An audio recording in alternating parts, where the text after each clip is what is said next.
Good morning दोस्तों, स्वागत है आप सभी का ऑनलाइन रीडर्स में।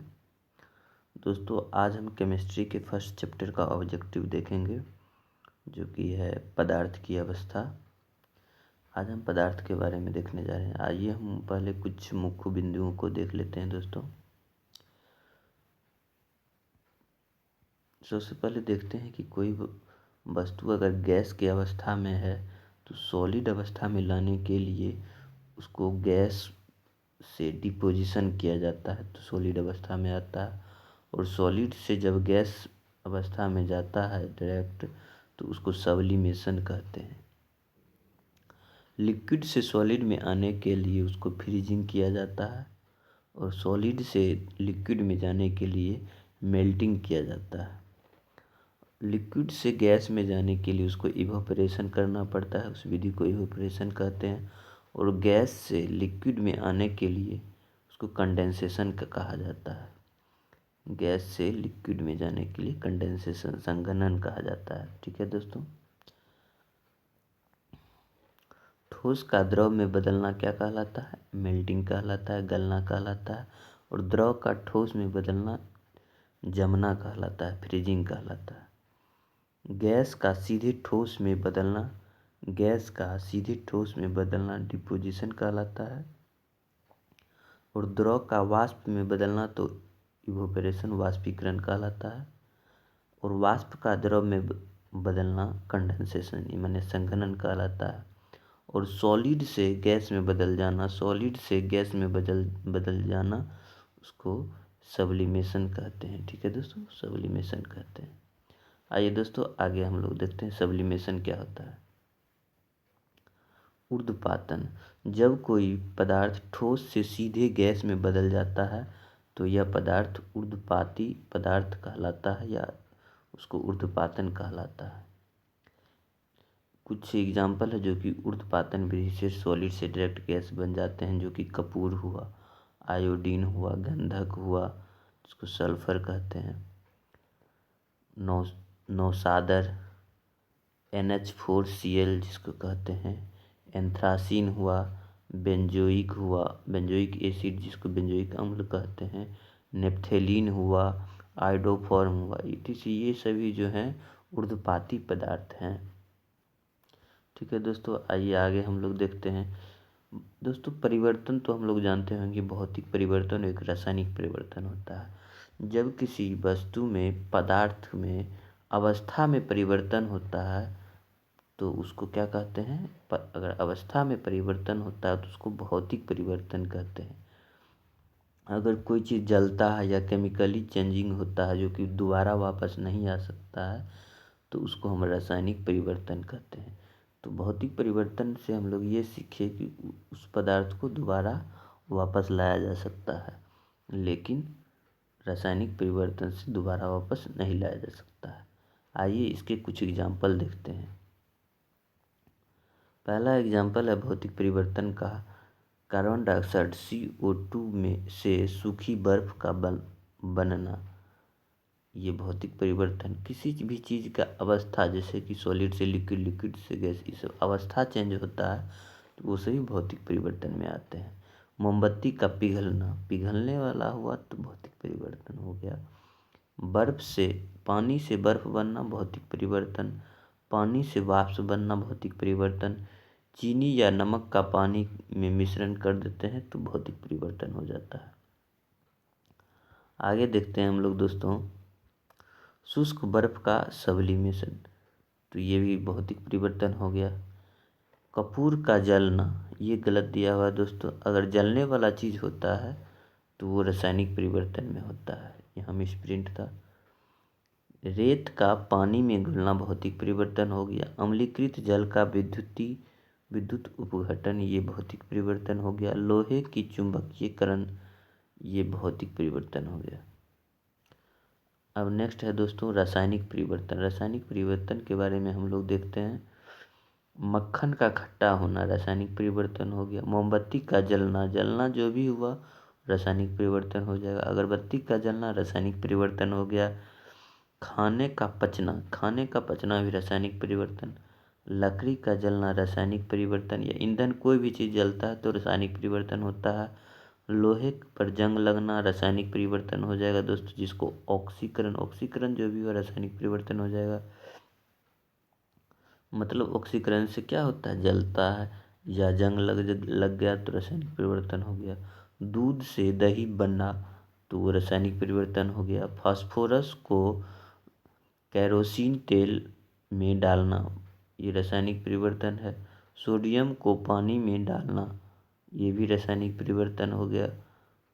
प्लेटिनम तार का जलना, प्लेटिनम तार का जलना रासायनिक परिवर्तन। पदार्थ का किण्वन ये भी रासायनिक परिवर्तन है। ठीक है दोस्तों, आइए नेक्स्ट हम लोग देखते हैं दोस्तों तत्व क्या होता है। तत्व क्या है कि जिसके केवल एक सूत्र होते हैं उसे तत्व कहते हैं। जैसे हुआ आयरन हुआ, निकेल हुआ, कोबाल्ट हुआ। केवल सूत्र जो भी होता है सिंगल एलिमेंट का, उसको हम तत्व कह सकते हैं। अब आइए दोस्तों हम देखते हैं यौगिक। यौगिक एक या एक से अधिक सूत्र, एक या एक से अधिक सूत्र, जैसे कार्बन डाइऑक्साइड हो गया, H2O हो गया, ये सभी यौगिक हुए, कंपाउंड हुए। अब आइए दोस्तों मिश्रण देखते हैं। मिश्रण क्या है, कोई सूत्र नहीं होता है मिश्रण का, सॉल्यूशन जिसको कहते हैं। जैसे शरबत हो गया, चीनी और पानी के कोई सूत्र नहीं होता है। वायु, वायु का कोई सूत्र नहीं है, उसमें ऑक्सीजन है, नाइट्रोजन है, हाइड्रोजन है, हर एक प्रकार की गैस है, इसलिए वो मिश्रण हो गया। नेक्स्ट आइए हम लोग देखते हैं दोस्तों अब पदार्थ के क्वथनांक पॉइंट। पानी का क्वथनांक बिंदु 100 डिग्री सेल्सियस, अशुद्ध पानी का क्वथनांक बिंदु भी 100 डिग्री सेल्सियस और शुद्ध पानी का भी क्वथनांक बिंदु 100 डिग्री सेल्सियस है। D2O भारी जल जिसको कहते हैं ड्यूटेरियम ऑक्साइड, उसका जो है सो क्वथनांक बिंदु होता है 101.4 डिग्री सेल्सियस। ईथर, ईथर का क्वथनांक बिंदु हो गया 34 डिग्री सेल्सियस। आइए दोस्तों अब हम लोग ऑब्जेक्टिव क्वेश्चन को देखेंगे। सबसे पहला क्वेश्चन है, ठोस के कणों के संदर्भ में निम्नलिखित में से क्या सही है। तो ठोस के कण जो है व्यवस्थित तरीके से रहते हैं, इसलिए व्यवस्थित तरीके से विन्यासित होते हैं, ये ऑप्शन सी सही है। बाकी सब जो भी है कि बीच में बड़े अंतराल होते हैं, गलत हो जाएगा। यादृच्छिक रूप से गतिशील होते हैं, ये भी गलत हो जाएगा। न्यूनतम आकर्षण होता है।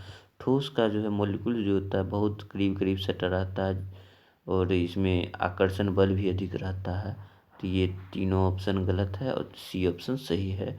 व्यवस्थित तरीके से विन्यासित होते हैं, जैसे कि आपको फिगर के हिसाब से मैं दिखा देता हूँ। ये हुआ ठोस सॉलिड, ये देख रहे हैं व्यवस्थित तरीके से विन्यासित है। अरेंजमेंट इसका सॉलिड स्टेट का इस तरह से रहता है।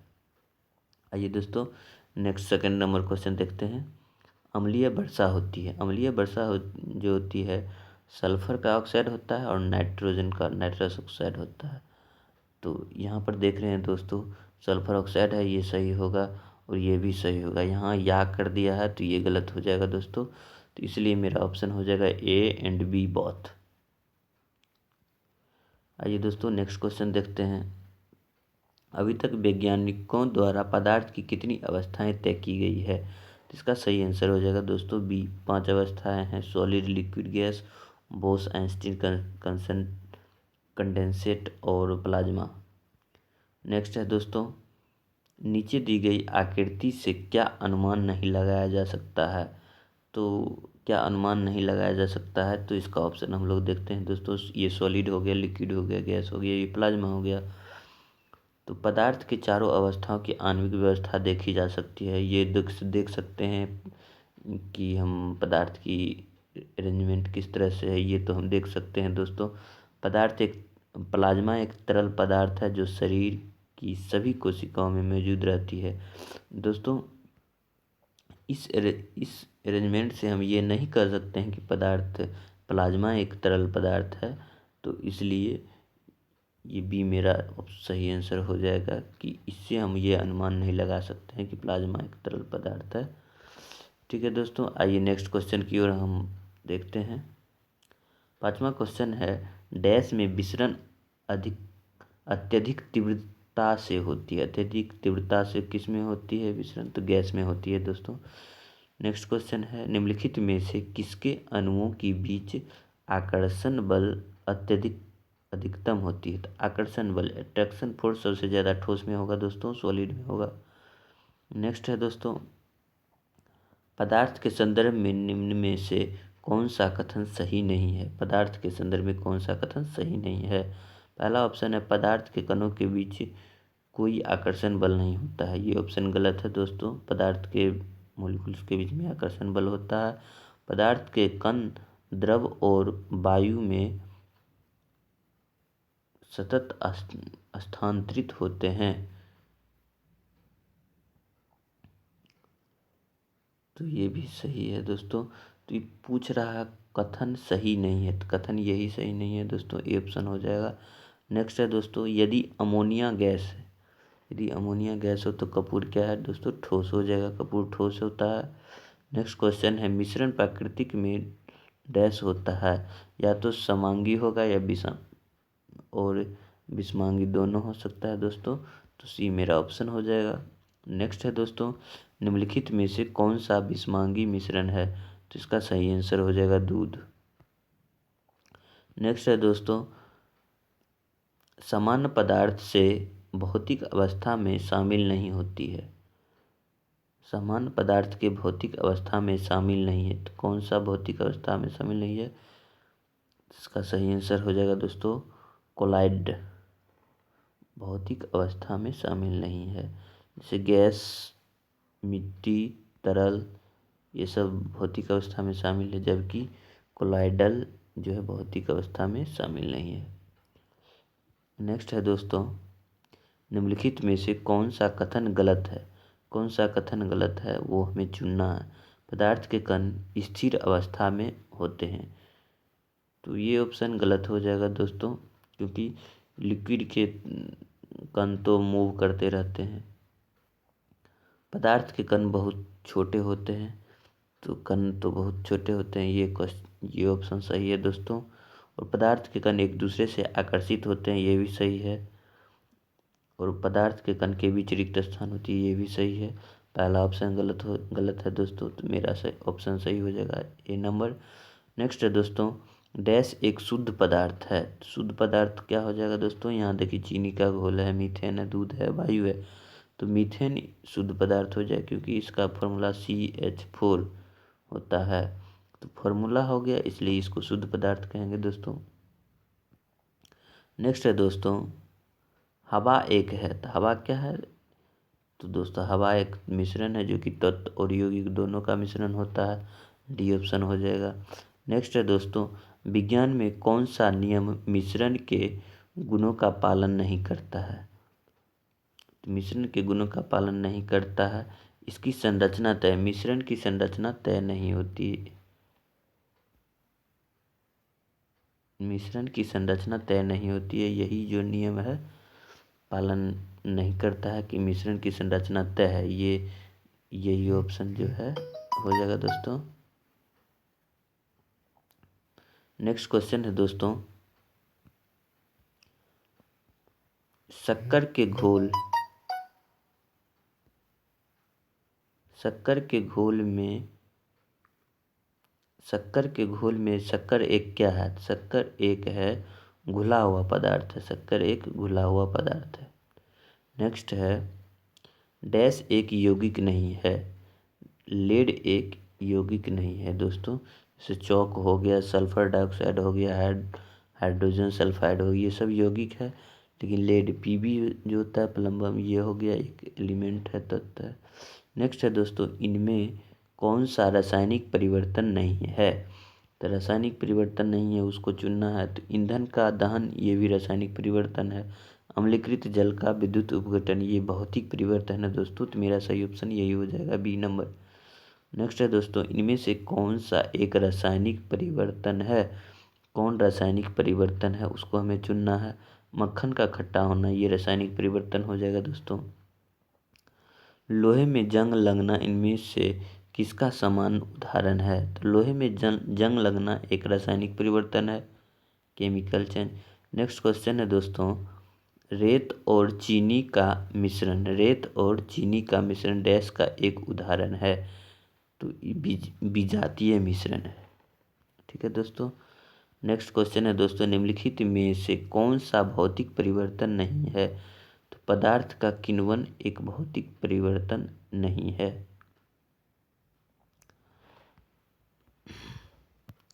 ठीक है, आगे आगे हम लोग देखते हैं, इनमें से कौन सा एक रासायनिक परिवर्तन का एक उदाहरण है। रासायनिक परिवर्तन का एक उदाहरण है निष्क्रियकरण, ये रासायनिक परिवर्तन हो जाएगा दोस्तों। नेक्स्ट क्वेश्चन है दोस्तों, डैश एक रासायनिक परिवर्तन नहीं है। रासायनिक परिवर्तन एक आइस क्यूब का पिघलना एक रासायनिक परिवर्तन नहीं, क्योंकि आइस का पिघलना एक भौतिक परिवर्तन होता है। नेक्स्ट क्वेश्चन है दोस्तों, निम्नलिखित में से कौन सा एक भौतिक परिवर्तन है। भौतिक परिवर्तन कौन है उसको हमें चुनना है। जो कि अवस्था चेंज होता है, पानी का बर्फ में परिवर्तन, ये हो गया भौतिक परिवर्तन। निम्नलिखित में से कौन सा रासायनिक परिवर्तन का उदाहरण नहीं है।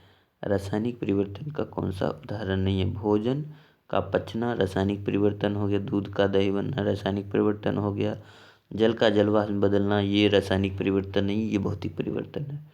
नेक्स्ट क्वेश्चन है दोस्तों, निम्नलिखित में से कौन सा विकल्प रासायनिक परिवर्तन है। कौन सा विकल्प रासायनिक परिवर्तन है। दूध का दही में परिवर्तन होना यही रासायनिक परिवर्तन है दोस्तों, पहला आंसर हो जाएगा। नेक्स्ट है दोस्तों, उस प्रक्रिया का क्या नाम है जिसमें गैस सीधे ही ठोस वस्तु में परिवर्तित होती है। उसको डिपोजिशन कहते हैं दोस्तों, हम लोग भी देखा था। डिपोजिशन कहते हैं गैस का सीधे ठोस में परिवर्तन होना डिपोजिशन कहलाता है। नेक्स्ट है दोस्तों, निम्नलिखित में से कौन सा अवलोकन हमें यह निर्धारित करने में मदद करता है कि रासायनिक अभिक्रिया हुई या नहीं। तो इसका ऑप्शन हो जाएगा दोस्तों, कौन सा अवलोकन, अवस्था चेंज करना और गैस का उत्सर्जन, रंग बदलना, ये सभी प्रक्रिया हमें बताता है रासायनिक परिवर्तन हुआ कि नहीं हुआ। नेक्स्ट क्वेश्चन है दोस्तों, निम्नलिखित में से कौन सा एक भौतिक परिवर्तन है। भौतिक परिवर्तन है तो बर्फ का पिघलना भौतिक परिवर्तन हो जाएगा। नेक्स्ट है दोस्तों, निश्चित अनुपात के नियम के अनुसार रासायनिक पदार्थ में भिन्न तत्वों के परमाणुओं के द्रव्यमान और रासायनिक गुण भिन्न होते हैं। दूसरा ऑप्शन है, रासायनिक पदार्थ में यौगिक बनाने के लिए परमाणु छोटी पूर्ण संख्या में अनुपात में संयोजित होते हैं। ये भी गलत हो जाएगा दोस्तों। सही आंसर हो जाएगा सी नंबर, रासायनिक पदार्थ में तत्व हमेशा द्रव्यमान के निश्चित अनुपात में मौजूद होते हैं। सही आंसर मेरा सी नंबर हो जाएगा। नेक्स्ट क्वेश्चन है दोस्तों, निम्नलिखित में से किस नियम के अनुसार दिए गए रासायनिक पदार्थ में हमेशा वही समान तत्व होते हैं जो वजन से एक निश्चित अनुपात में संयुक्त होते हैं। सही आंसर हो जाएगा दोस्तों ए नंबर, स्थिर अनुपात का नियम, इसको स्थिर अनुपात का नियम कहते हैं। कार्बन डाइऑक्साइड के सभी नमूनों में 3:8 के द्रव्यमान अनुपात में कार्बन और ऑक्सीजन होती है। यह डैश के नियम के अनुसार सहमति में है। सही आंसर हो जाएगा लगातार समानुपात। नेक्स्ट क्वेश्चन है दोस्तों, द्रव के ठोस में परिवर्तन की प्रक्रिया को क्या कहा जाता है। तो द्रव से ठोस में बदलना, इसको कहेंगे फ्रीजिंग या हिमीकरण। नेक्स्ट है दोस्तों, निम्नलिखित वैज्ञानिकों में से किसने स्थिर अनुपात के नियम को प्रतिपादित किया था। स्थिर अनुपात का नियम, सही आंसर हो जाएगा जोसेफ प्रॉस्ट, बी नंबर हो जाएगा दोस्तों। नेक्स्ट है दोस्तों, निश्चित अनुपात का नियम किसके द्वारा दिया गया था। निश्चित अनुपात का नियम किसके द्वारा दिया गया था। तो इसका सही आंसर हो जाएगा जोसेफ एल प्रॉस्ट। नेक्स्ट है दोस्तों, निम्नलिखित में से कौन सा कारक वाष्पीकरण की दर को कम करता है? वाष्पीकरण की दर को कौन कम करता है? तो नमी होने पर वाष्पीकरण कम होता है। डैश एक सतह की घटना है। सरफेस की घटना क्या है दोस्तों? तो भाप, इवोपरेशन जो होता है, भाप जो होता है, सतह की घटना है, सरफेस की घटना। नेक्स्ट है दोस्तों, तरल अवस्था से गैसीय अवस्था में रूपांतरण को क्या कहा जाता है? तरल अवस्था में गैसीय से तरल से गैसीय अवस्था में बदलना, इसको क्या कहते हैं? तो इवोपरेशन कहते हैं, वाष्पीकरण कहते हैं। सितारों में प्लाज्मा बनने की का कारण क्या है? तो उच्च तापमान है। ठीक है दोस्तों, वीडियो को लाइक करें और अपने स्टडी ग्रुप में शेयर करें और चैनल को सब्सक्राइब करना ना भूलें। धन्यवाद दोस्तों।